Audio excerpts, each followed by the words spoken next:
Ida for not letting my old mill stay with us over Christmas even though she lives alone. I'm 41, my husband is 47, and we have a 5-year-old daughter. My husband's mom is 72, she has some mobility issues but overall she's fine health-wise. She lives alone, her husband passed away quite suddenly last year.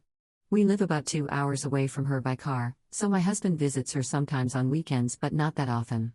I've never had a good relationship with her. She made some insensitive comments when I miscarried and has always said that my job isn't a real job, and I should pull my weight in the family.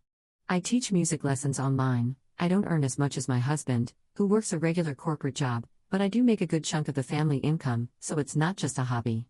I'm also home with my daughter, which is a lot of work too. Anyways, when my Phil passed, my mill took it pretty hard. I suppose it sunk in that she wasn't as independent as she was in the past. She asked if she could move in with us, but I didn't want her to because it would honestly just be miserable to have her around all day. My husband wasn't really happy, but he told her if she gets older and needs help, she can move in with us. For Thanksgiving this year we went to my parents' house, and she was upset about it, so she called during dinner and she was crying that she was alone. Later I said that she did that just to screw up our evening, and my husband said I was being cold and heartless.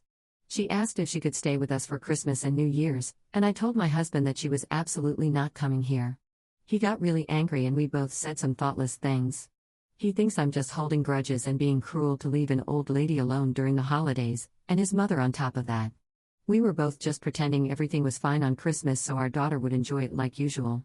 I don't know if I'm the problem. We did visit her on Christmas Eve and will visit again for New Year's. I just didn't want her to stay for the whole 2 weeks. It's not the first holiday season since her husband passed. Last year she was with us for a few months after he passed, during the holidays as well.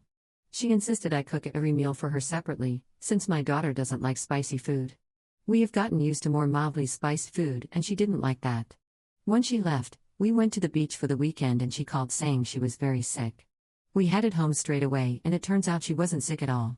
I know I'm being selfish but I just don't want to deal with it again. Also, my husband isn't an only child.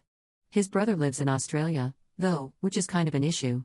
We are in the US. He says he will help pay if she needs to go to a nursing home later, though.